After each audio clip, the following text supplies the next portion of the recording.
Bonjour à tous. Alors vous savez, on parle beaucoup de Saint-Tropez, de ses yachts, de ses milliardaires, de sa vie festive, de ses résidences secondaires. Mais il y a des choses dont on parle moins, des initiatives remarquables, restées assez discrètes, sauf quand on lit le fameux journal Le Monde, d'ailleurs on devrait le lire plus souvent. Et que découvre-t-on? C'est qu'à Saint-Tropez, l'EHPAD de Saint-Tropez, la maison Les Platanes, qui a 62 résidents, qui est l'ancien couvent des Ursulines, a fait une action formidable. Alors je vais laisser la parole à une des initiatrices de cette opération, Geneviève Cassagne, qui est une amie, je le dis, on va se tutoyer, on va faire comme d'habitude, qui est donc infirmière, qui est cadre infirmier depuis 2014 dans cette maison et qui a vécu une expérience forte, humaine, salvatrice. Geneviève, à toi la parole. Voilà, donc l'épidémie est arrivée dans notre pays. On a suivi les conseils du petit-fils d'une résidente. Italienne. Enfin, lui vit à Milan. La grand-mère n'est pas italienne, mais elle est donc résidente aux Platanes. Et il nous a appelés assez affolés, tout à fait en début du mois de mars, en nous disant ça va être très grave.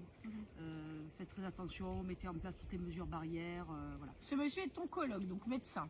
Il est oncologue, oui, à Milan.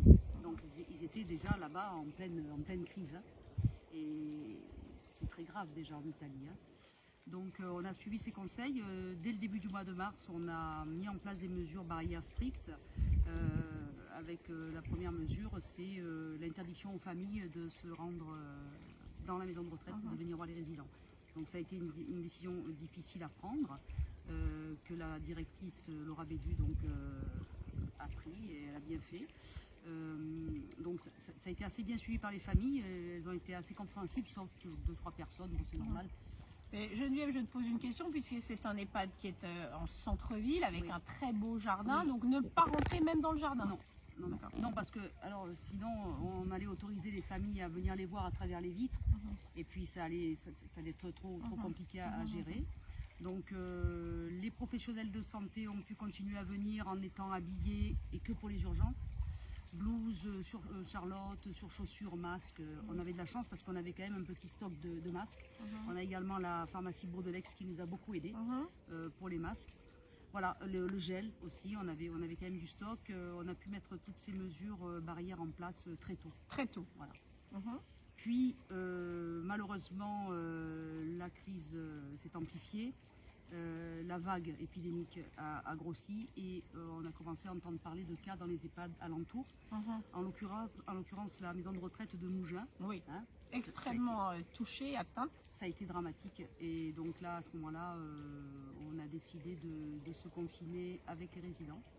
On a appliqué, il y a un plan qui s'appelle le plan bleu, qui est un plan pandémie et qui existe depuis plan pandémie et canicule. D'accord. Qui existe déjà depuis quelques années, avec une liste de volontaires dédiés donc à la pandémie. Là, c'était pas la grippe H1N1, c'était le Covid.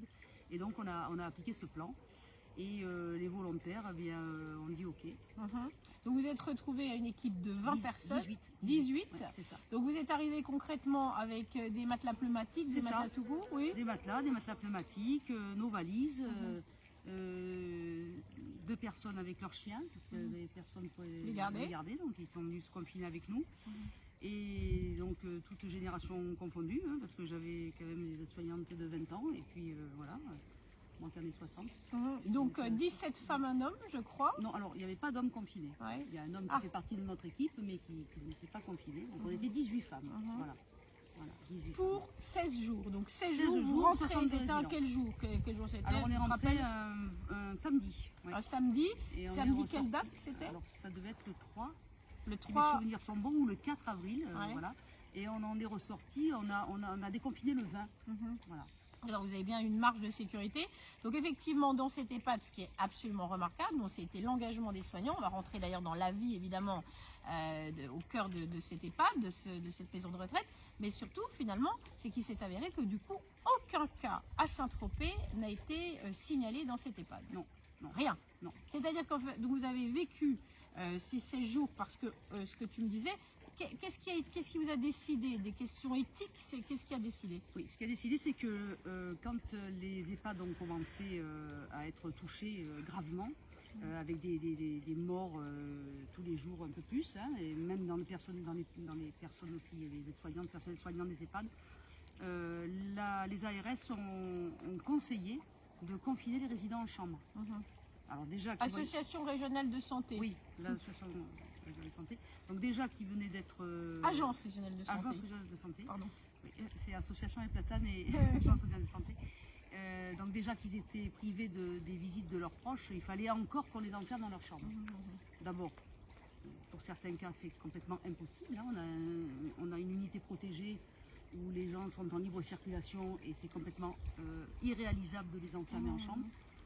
Et puis pour les autres, ils auraient été punis alors que bon, on ne savait même pas s'ils étaient positifs ou pas.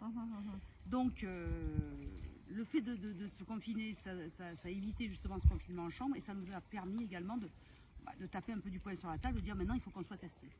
Et donc notre maire Jean-Pierre Thuéry nous a vraiment beaucoup aidé, ainsi que Gérard Arbe, le président de l'association. Pour justement qu'on puisse avoir les tests. Jean-Pierre s'est renseigné auprès des deux laboratoires, donc BioSTRL et Serballiance, qui ont répondu présent. Donc c'est BioSTRL qui est venu tester très rapidement, hein, ça faisait 3 jours qu'on était confinés, tout le personnel.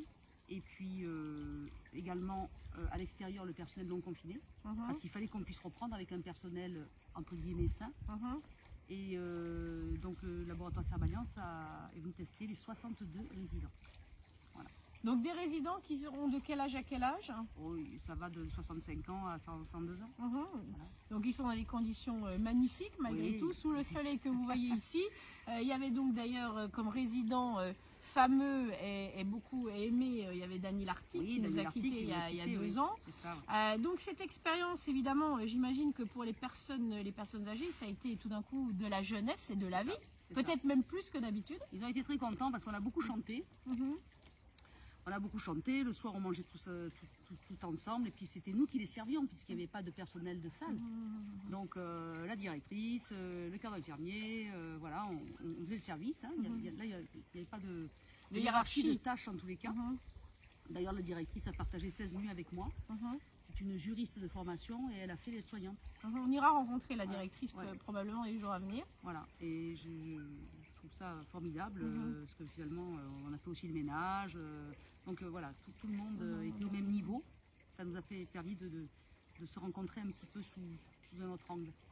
À la fois avec le personnel, mais également évidemment avec les résidents. Oui, avec qui on a vécu quand même 16 jours.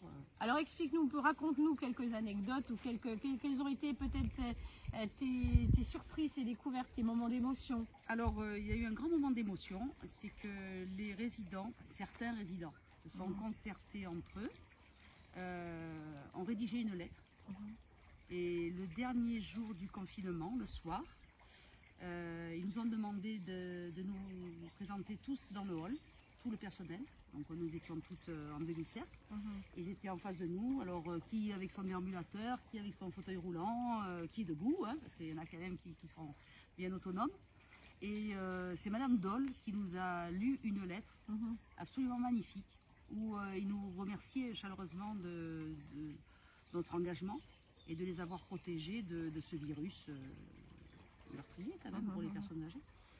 Et après ils nous ont applaudi. Et franchement, on était vraiment émus, très sincèrement émus. Ils nous ont rendu un bel hommage. Émotion que tu nous communiques. C'était vraiment un très beau moment. Et puis nous, au niveau de l'équipe, j'ai été encore émerveillée par la nature humaine et ça, je trouve ça formidable.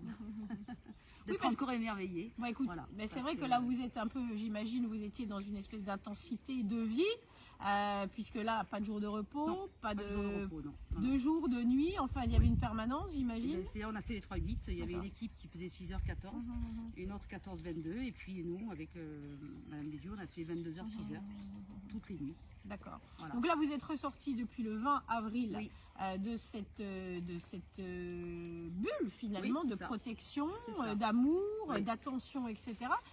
Donc tu as repris ton activité extérieure? j'ai repris mon travail de cadre infirmier. De cadre infirmier, donc à 2 jours. Oui. Et je suis repassée 2 jours. Oui, tout à fait. Voilà. Et j'imagine que pour eux, ça a presque été peut-être, ils se sont dit, ah bah zut, non? Comment ils ont vécu? C'est vrai que certains ont dit, on aimait bien quand même quand on était tous ensemble. Voilà. Enfin bon, ils sont quand même contents parce qu'aujourd'hui, les familles peuvent revenir.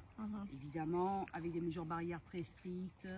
Ils peuvent rentrer, mais que 30 minutes dans un lieu dédié, soit dehors, soit dans une salle, avec le masque, la distance que nous avons d'ailleurs de sécurité. Respecté, bien évidemment. Voilà, de minimum 1,50 m, le gel, voilà.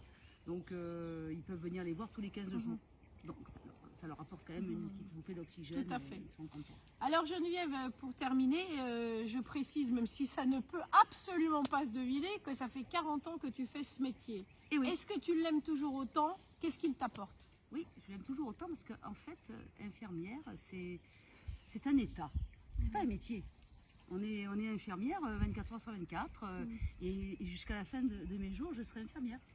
Voilà. Merci Geneviève et à très Avec bientôt. plaisir. Je te souhaite une bonne continuation et à se croiser plus tard dans l'été. J'espère que nous serons toujours et avec le geste barrière et avec les masques Bien sûr. requis. À très bientôt. Au revoir.